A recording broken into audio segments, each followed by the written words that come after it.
we are honored to welcome in the winningest head coach in Utah history, Kyle Whittingham, a former BYU player, but they don't care, Coach. They don't care anymore. Real quick, where have you all gotten noticeably better since that Texas Tech defeat a couple of weeks back? That's a good question. I think, first of all, we've gotten healthier. I mean, Devin was really not himself in that game, and since that point in time, he's gotten himself to 100%, and that's probably the biggest difference right there. We played very well for about 3.5 quarters, and the wheels kind of came off there in the fourth quarter. But having Devin healthy and being able to do his thing like he likes to do it is really key to our offense. Coach Whit, so good to see you, my friend. You know, in 2003, you educated me. They love us here. In 2003, you educated me on the rivalry. I didn't know much about it.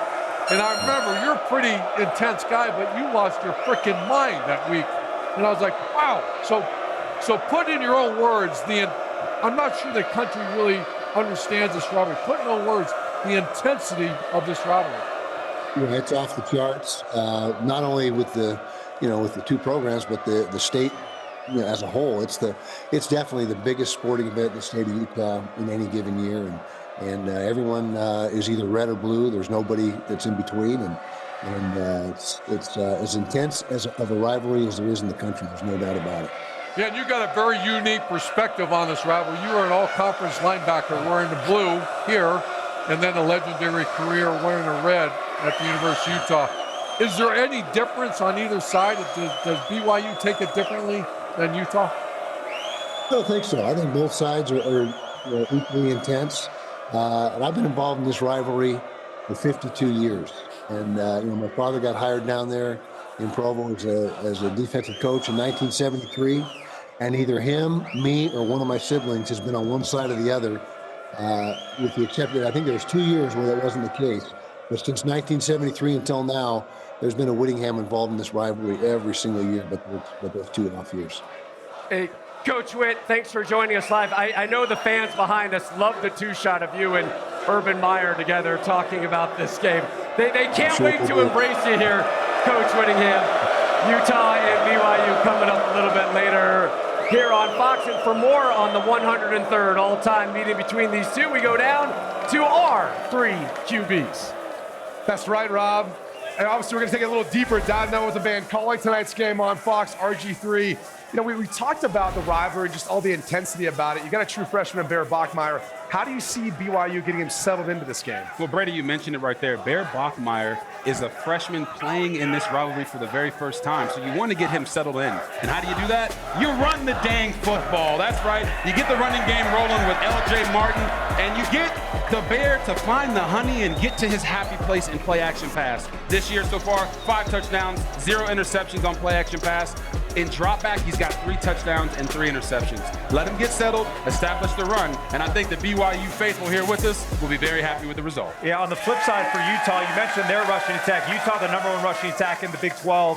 What does that unit need to do to find success against a good BYU defense? Well, Matt, I think Utah's figured it out. You heard Coach Whittingham there. Yep. They found their identity, and it starts with quarterback Devin Dampier and this 6 offensive lineman set that they've been using and dominating with. They average more yards per carry, more yards per rush, and more rushing touchdowns when they have 6 offensive linemen on the field. Devin Dampier is ready he's equally yoked, as I like to say, and he's ready to run or throw behind this offensive line that pulls more bodies into more tissue.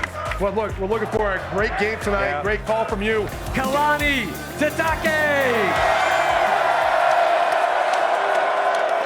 Got the moves there, Coach, too. I saw the moves earlier on. I almost threw my back out, so I got to be careful. Your freshman quarterback, right? Bear Bachmeier, what was your reaction when he told you, I'm a QB and I wear number 47? Instant love right away. Okay. Yeah, I'm a fullback, so we like that kind of stuff, the throwback player, and I just love that he's a great teammate. Regardless of what number he wears, he's a fantastic teammate, support to his brothers on our team. You know, Coach, you're 17-2 in your last 19 games. Congratulations on your success. So, you and Kyle Whittingham, you were his right-hand man in Salt Lake City at the U for 10 years. And then all of a sudden you get the call to come down to Provo.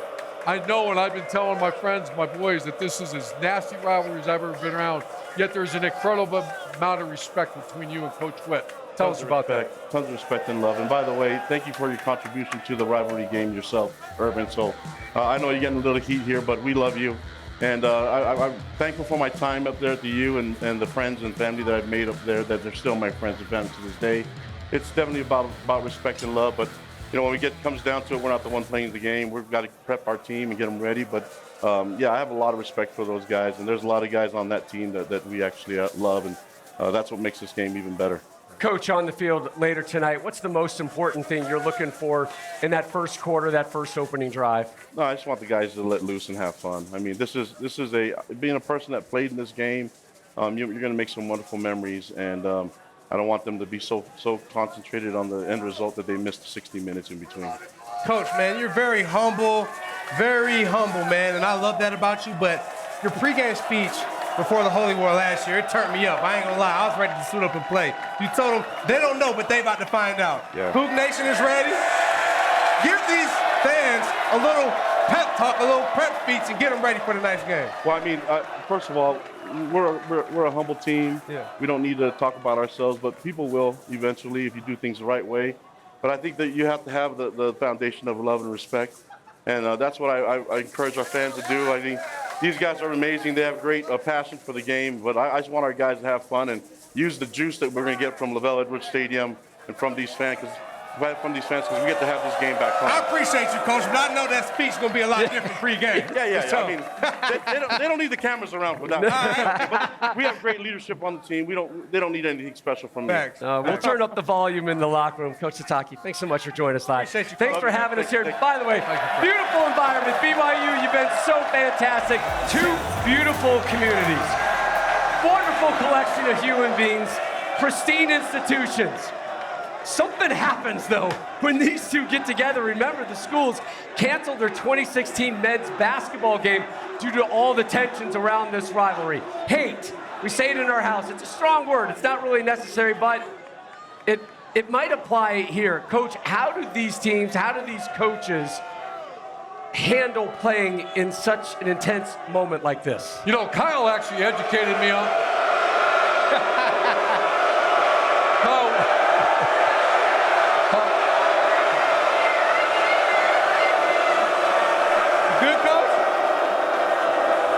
Far worse than Michigan. I didn't know much about the rivalry. Kyle Whittingham educated me on this thing. And normally speaking, Brady, like in the Ohio State Wolverine, you try to temper it and you try to haste. Let the emotion calm down. Just focus. I learned in this one, no, it's a street fight. It's nasty. You play with emotion. You play with that instinct, that fight instinct, because you better, that team you're going to get ready to play in blue, it's nasty, man. You better match their intensity and beat it, or you'll lose this game. I think the interesting thing about when you talk about the emotions of this game is for both quarterbacks, Devin Dampier, his first opportunity to play in the Holy War, Bear Bachmeier, the true freshman, his first opportunity to play in this. And so you have to temper some of those emotions, and you can't allow the environment to get the best of you based on the flow of this game. I think this game really comes down to this, though. BYU is the #2 rush defense in the Big 12. If you look at Utah, remember, guys, we were there in Salt Lake City just a few weeks ago. Devin Dampier is a very effective runner, leads the team in rushing, obviously. But if BYU can stymie Devin Dampier in this Utah rushing attack, they've struggled to really throw the football down the field on the outside. That particular game, too, they were 4 of 14 on third down. So that, to me, is where this game is won and lost. If BYU's defense can continue to be stout and limit Devin Dampier's impact on this game, I think the Cougs come away with the win. Yeah, I don't think either team really wants to get in a shootout and really wants to throw the football to have to win the game, to Brady's point. I just think the team who starts fast is going to win this game, and the team who can play their style. Utah running the football, BYU running the football. If they can control the line of scrimmage and control the clock, we all know you can really throw X's and O's out the window with this types of games. It's going to come down to the trenches, as Kyle said a little earlier in the show. It's going to come down to who can be physical and run the football. And also just for BYU, I think this is a great opportunity for them. They started fast last year. They were 9-0. They were the head of the Big 12. They kind of stumbled down the stretch. Here they are again, getting a chance to play Utah. They can make a big statement today in the Big 12, Mark. Yeah, the Big 12 race, this Holy War has massive implications for the Big 12 race. But fantastic. They're all all hyped up on sugar, man. I just straight swat. No, but the big. Listen to him. Sorry, Mark. It's all good. Listen here, man.